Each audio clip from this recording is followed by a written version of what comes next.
Assalamu alaikum. I am your science teacher from iRise school system, and today I am teaching science of class 8, unit number 8, oxygen and carbon dioxide gas. Before starting my lesson, I want to say something to students. Keep your science books along with you and and use take screenshots of all the slides which will be shared with you. Our today's topic is oxygen gas. First, I want to share some introduction about the oxygen gas. Oxygen is a Greek word which means acid producer because all the acids contain oxygen as major constituent. Students, today we will study about the preparation of oxygen gas, its properties, chemical and physical both the properties, its uses, its composition of the air, and its reaction with other substances. As I said, oxygen is a Greek word which means acid producer. All the acids contain oxygen gas as a major constituent. Oxygen gas is identified by a Swedish scientist Scheele in 1772. Who discovered oxygen? Scheele, a Swedish scientist, discovered oxygen in 1772. Symbol of oxygen is O and its chemical formula is O2. The symbol of oxygen is O and the chemical formula is O2, means it is found in molecular form. Approximately 1/5 of the atmosphere consists of oxygen gas. Means 21% of atmosphere consists of oxygen. It is most abundant element on Earth crust. About 50% of the Earth crust consists of oxygen.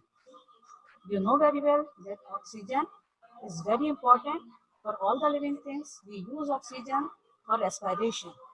All the living organisms, either they are plants, animals, or microorganisms, they use oxygen for respiration. Oxygen helps in burning. It is continuously being used by plants and animals for their respiration, but the amount of oxygen in the air does not decrease. It always remains the same. Why? It does not decrease because it is produced by plants during photosynthesis. When plants make their food by the process of photosynthesis, they release oxygen gas, due to which the amount of oxygen does not decrease, it always remains the same proportion. Now, how it is prepared in the laboratory? Preparation of oxygen gas in the laboratory. In laboratory, oxygen is prepared by heating a chemical compound called potassium chlorate. How it is prepared in laboratory? It is prepared by heating a chemical compound called potassium chlorate. The formula of this potassium chlorate is KClO3. It is a decomposition reaction. A small amount of black powder called manganese dioxide. The formula of this manganese dioxide is MnO2. Is mixed with it. Manganese dioxide is mixed with potassium chlorate and it acts as a catalyst so that oxygen is given off more quickly. Student, do you remember what are catalysts? Yes, catalysts are those substances which help chemical reaction but are not used up by them. These are the substances which help in chemical reaction. They make the chemical reaction speedily, speed up the chemical reaction, but are not used up by them. So, in this preparation of oxygen, which catalyst is used? Manganese dioxide is used as a catalyst. Bubbles of gas are produced and collected in a gas jar. Student, you can see the slide. The preparation of oxygen gas. Here, when you mix potassium chlorate with manganese dioxide, which acts as a catalyst, and heat it up, oxygen gas is produced and it is collected in the gas jar. The bubbles of oxygen come out. You can see the bubbles of oxygen. Yes, and oxygen gas is produced in the gas jar. The reaction is 2KClO3 decomposes into potassium chloride and oxygen. Potassium chlorate decomposes into potassium chloride and oxygen. The equation is 2KClO3, product is 2KCl3 plus 3O2. It is a decomposition reaction in which potassium chlorate decomposes into two substances. Students, do you remember what are decomposition reactions? In which a substance is decomposes into two or more substances. In this reaction, potassium chlorate decomposes into potassium chloride plus oxygen gas. How can you test that this oxygen is present in the jar? How can you test it? You can test it by a glowing scale. When you bring a glowing splint near a jar containing oxygen, yes, you can see here on the slide, this is a glowing splint, and when you bring this glowing splint in the jar which contains oxygen, the splint bursts into a flame. Here you can see the splint burst into a flame. You know very well that oxygen supports in burning, oxygen helps in burning. So due to this activity, by this activity, you can prove that oxygen gas is present in the gas jar. Now come to the properties of oxygen. First we will share the physical properties of oxygen. It has no taste, no color and no smell. It is colorless gas, it is odorless, means no smell, and it has no taste. It is slightly soluble in water, means it is only about 2% by volume at room temperature dissolved in water. How much? Only 2% by volume at room temperature it dissolved in water. It is heavier than air. How much is heavier? Gaseous oxygen is about 1.1 times denser than air. 1.1 times denser or heavier than air. It liquefies at minus 183 degrees centigrade, means it becomes liquid at minus 183 degrees centigrade, and solidifies means it becomes solid at minus 225 degrees centigrade. It becomes liquid at minus 183 degrees centigrade, and it becomes solid at minus 225 degrees centigrade. It is very much reactive. It is chemically very much reactive and combines with most chemical substances to form their oxides. When it combines with phosphorus, it forms phosphorus dioxide. When it forms with sulfur, it makes sulfur dioxide. When it reacts with sulfur, it forms sulfur dioxide. When it reacts with sodium, it forms sodium peroxide. When it reacts with magnesium, it forms magnesium oxide. When it reacts with lithium, it forms lithium oxide. When it reacts with carbon, it forms carbon dioxide. It is a combustion reaction. When it combines with methane gas, it forms carbon dioxide gas. Carbon dioxide gas is released and water is formed. When it reacts with iron, it forms ferrous oxide, which is rust. When it combines with with nitrogen oxide, it forms nitrogen peroxide. Means it is very much reactive and react most of the substances, most of the elements, and form their oxides. These oxides are of two types. It forms two types of oxides. When it reacts with non-metals, it forms acidic oxides, and when it reacts with metals, it forms basic oxides. Oxygen combines both with metals and with non-metals. For example, when it reacts with non-metals such as carbon and sulfur, it produces their oxides, and if these oxides are dissolved in water, they form acids. Here is a experiment. If a piece of burning sulfur, you can see in the picture, if a piece of a burning sulfur is lowered into an oxygen jar, it will burn with a bright blue flame. Yes, you can see here. When a piece of burning sulfur is lowered into the oxygen jar, a jar which contains oxygen, it will burn with a bright blue flame. White fumes of sulfur dioxide are produced. When sulfur is react with oxygen, sulfur dioxide is formed, and when water is added, to the jar and shaken. An acid is formed which is called sulfurous acid. If the water is added to jar and shaken, sulfurous acid is formed. This acid can be tested with blue litmus paper. It will turn red. So students, we can check the either a solution is acidic or basic or alkaline.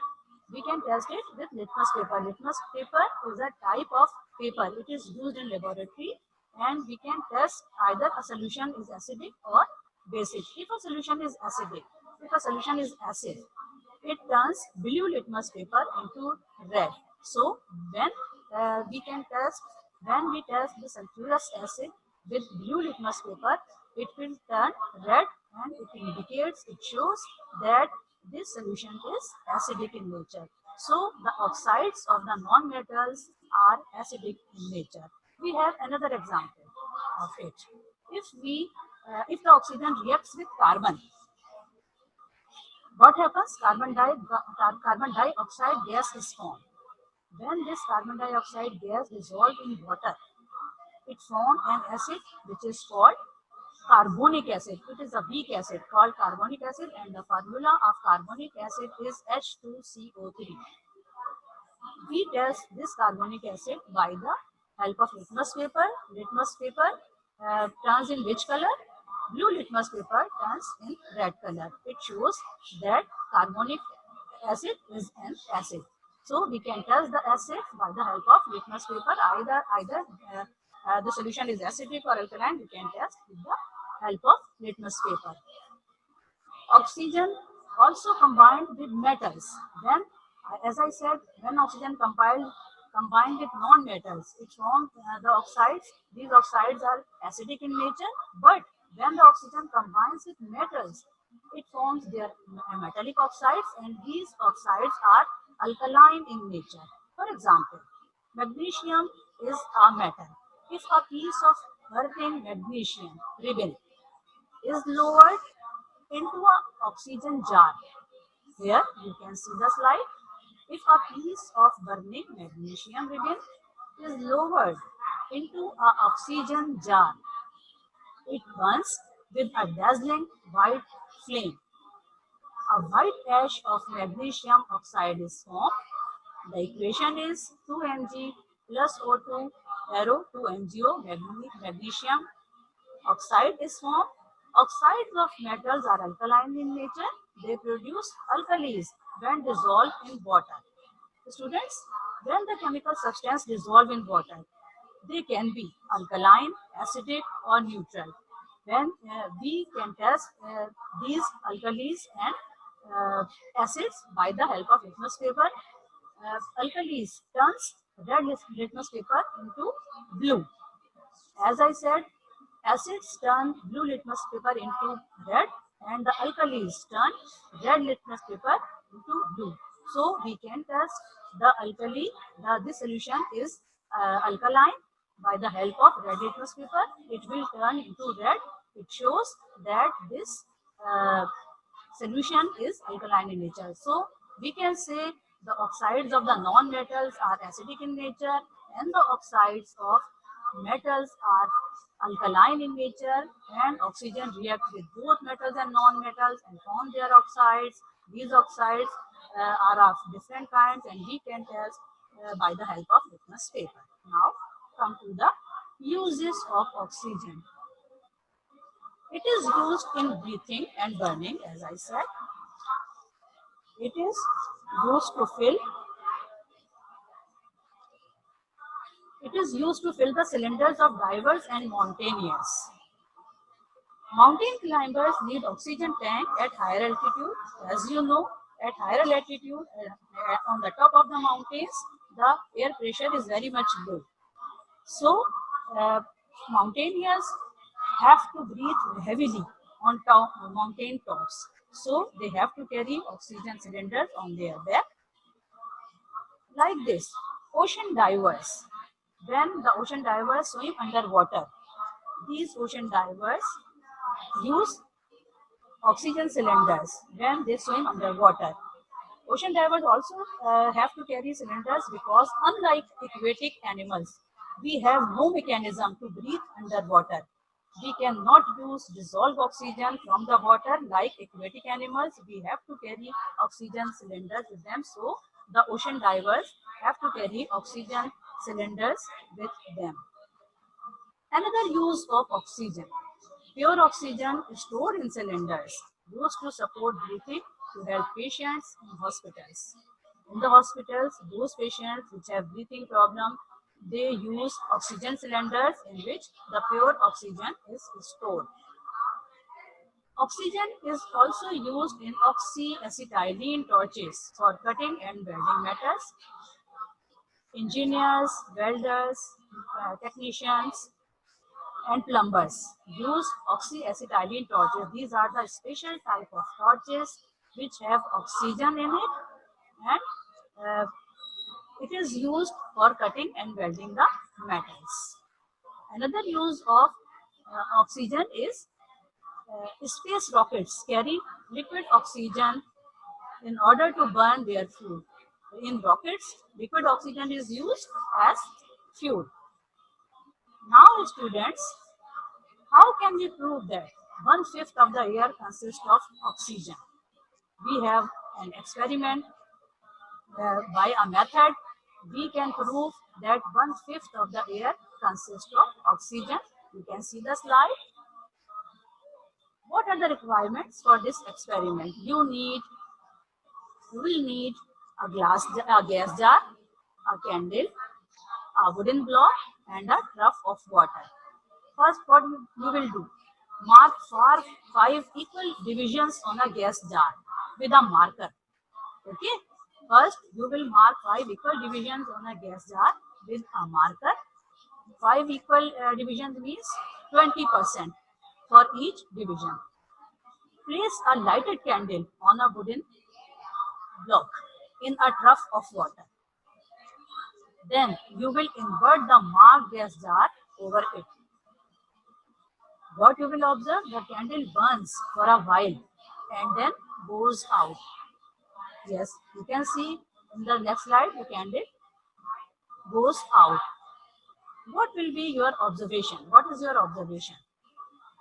You will observe that water level rises in the gas jar up to the first mark. Yes, you can see in the first picture and the second picture. In the second picture, you can easily see the water level rises up to first mark, which is 20%. What is your conclusion? As the candle flame burns, it causes the air inside the glass to expand. You know very well that heat expands the things. So, when the candle burns, it expands the air. When the candle goes out, the warm air contracts. And when the warm air contracts, as it cools down, when the air cools down, when the candle goes out, the air cools down and the warm air contracts. When the warm air contracts, this leaves a vacuum or space. Okay? This space or vacuum is quickly filled by the water in the trough. Due to this, the water level rises. And when you measure this level, you will observe that this is up to first mark. It means that oxygen covers 20% of the air. By this activity, we can prove that 1/5 of the air consists of oxygen. Students, now it's time to conclude the lesson. What is the oxygen? Oxygen is a gas. It is a pure element. It is a gas. The symbol of oxygen is O. Its chemical formula is O2. It is found in molecular form. It is heavier than air. It is slightly soluble in water. And who identified this gas? A Swedish chemist.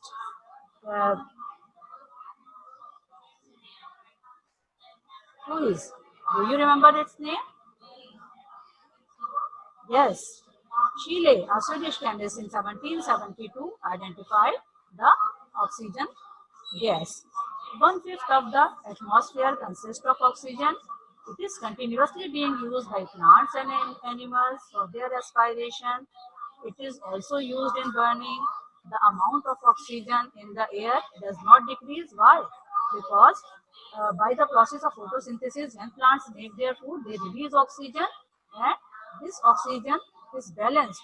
Uh, the oxygen which is respired by the plants and animals. In laboratory, oxygen is prepared. How? It is prepared with the help of potassium chloride. When the potassium chloride decomposes in the help of a catalyst, magnesium dioxide. When the magnesium dioxide is mixed with it, which is act as a catalyst, oxygen is given off more quickly. Bubbles of gas are produced and collected in a gas jar by downward displacement. Yes, this is the picture of preparation of the oxygen gas. Okay, students. Now, how you can test the oxygen gas is present in the jars? By the help of a glowing splint. You know very well that oxygen helps in burning. When you bring a glowing splint near a jar containing oxygen, the splint is burst into flame. What are the properties? As I said, it has no taste, no color, and no smell. It is slightly soluble. How much it is soluble in water? Only 2% by volume. It is dissolved in water at room temperature. It is heavier than air. And how much is heavier than air? Only 1.1% denser than air. It helps in respiration and burning. It plays a role in the rusting of iron. When the oxygen reacts with iron, what what is the product? Rust is formed. The formula of rust is Fe2O3. So it plays a very important role in the rusting of iron.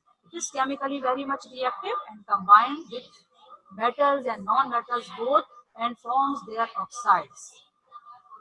The oxides of non-metals are acidic, and you can test these oxides by blue litmus paper. Blue litmus paper turns red when it dissolves in acids which are produced by the oxides of the oxygen of the non-metals.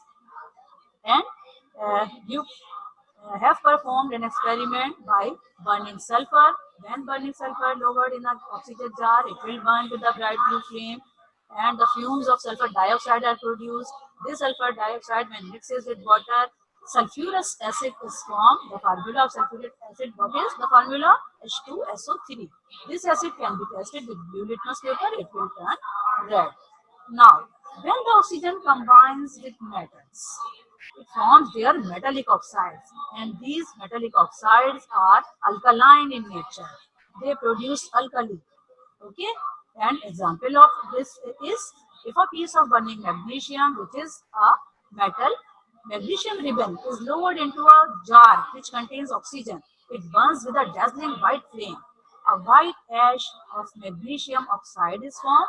The equation is 2Mg plus O2 arrow 2MgO. Oxides of metals are alkaline in nature, as I said. They produce alkali when dissolved in water. You can test it by red litmus paper. Red litmus paper turns blue. Now, come to the uses. What are the uses of oxygen? Oxygen is very much important for breathing and burning. All the living organisms, either they are plants or animals or microorganisms, they use oxygen for respiration. And also it is used in burning. It is used to fill cylinders of divers and mountaineers. Why? Why the ocean divers use this oxygen? Because in the water, oxygen is in dissolved form, and we have no mechanism to use this oxygen like aquatic animals. So when the divers go inside the oceans, underwaters, they use oxygen cylinders. They have to carry oxygen cylinders with them to for the breathing, for the respiration. The mountain climbers also have to carry oxygen because on the top of the mountain, on the at the higher altitude, the low pressure, there is a low pressure, and mountaineers have to breathe heavily. So they have to carry oxygen cylinders with them. Pure oxygen is stored in cylinders in hospitals, and it is used by the patients which have the breathing problem. It is used in oxyacetylene torches for cutting and welding metal. There are so many types of torches. Oxyacetylene torches are the special type of torches which have oxygen in it, and these are used by engineers, welders, plumbers for cutting and welding the metals. It is used in industry as well as in other purposes. Space rockets carry liquid oxygen in order to burn their fuel in space. When the space rockets go in space, they use oxygen, but this oxygen is in liquid form. And as you know, that 1/5 of the air consists of oxygen, and we can test it, we can prove it by the activity in which you mark 5 equal divisions on a gas jar with a marker and place a lighted candle on a wooden block in a trough of water. When you invert the marked gas jar over it, the candle burns for a while and then goes out. What does it mean? And you observe that water level rises up to the first mark. What is your conclusion? What is the result? As the candle flame burns, it causes the air inside the glass to expand. When the candle goes out, the warm air contracts as it cools down. When the air cools down, when the candle burns out, go out, the air cools down and it contracts. And when it contracts, it leaves a vacuum or a space which is quickly filled by the water in the trough. Okay, by this activity, you can prove that uh, oxygen is nearly 20% in the atmosphere. Now, students, it's time to end the topic, to end the lesson, and before then I want to share the home task. What are the home tasks? See the slide. Write down the question number 1. Write down the 5 properties of oxygen gas. The answer is given on page number 60. Question number 2. Describe preparation of oxygen in detail. Answer is given on page number 60 in your book. Question number 3. Write 5 uses of oxygen gas. Answer is given on page number 61. And question number 4 is prove that 1/5 of the air consists of oxygen with the help of experiment, and this activity is given on page number 61. You can see also in the slide, prove that 1/5 of the air consists of oxygen gas. This activity is also given in the slide and it is on page number 61 in your book. Now it's time to say goodbye, students. Take care of you. Allah Hafiz.